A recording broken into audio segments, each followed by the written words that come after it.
Welcome. This is part 3 of our instructional video series on parts of speech and grammar. In this episode, we will focus on punctuation. Let's start with commas. Like Legos, you can use commas in many different ways. Commas are used to separate 3 or more phrases, words, or clauses in a sentence. Winona ate a grasshopper, a cricket, and a cockroach this morning. Commas are always put inside of the quotation marks. I hope you can make it to my party, she said. An appositive is a word or word group that defines or gives meaning to the noun it's preceding. You always put commas around appositives.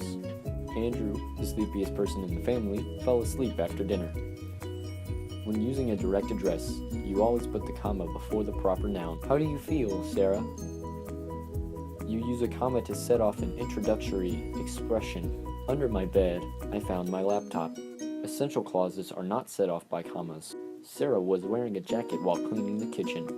Non-essential clauses are set off by commas.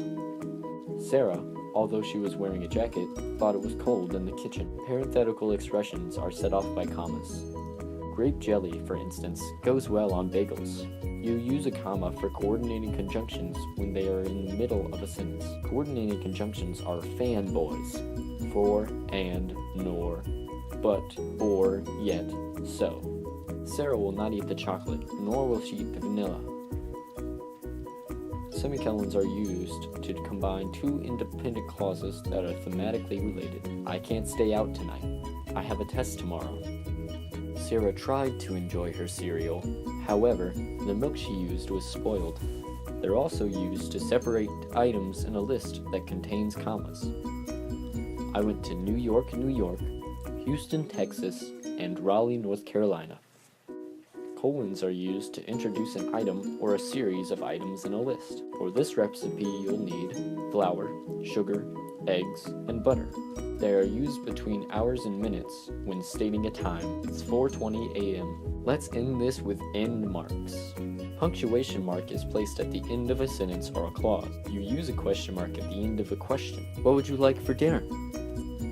Use an exclamation mark at the end of an exclamatory sentence. Don't eat that. Use a period after a command, an initial, most abbreviations, and after complete sentences. Andrew ate a spoiled dinner.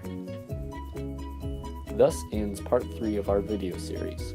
We hope that you learned a bit from this experience, and it helped you get at least a B on that research paper.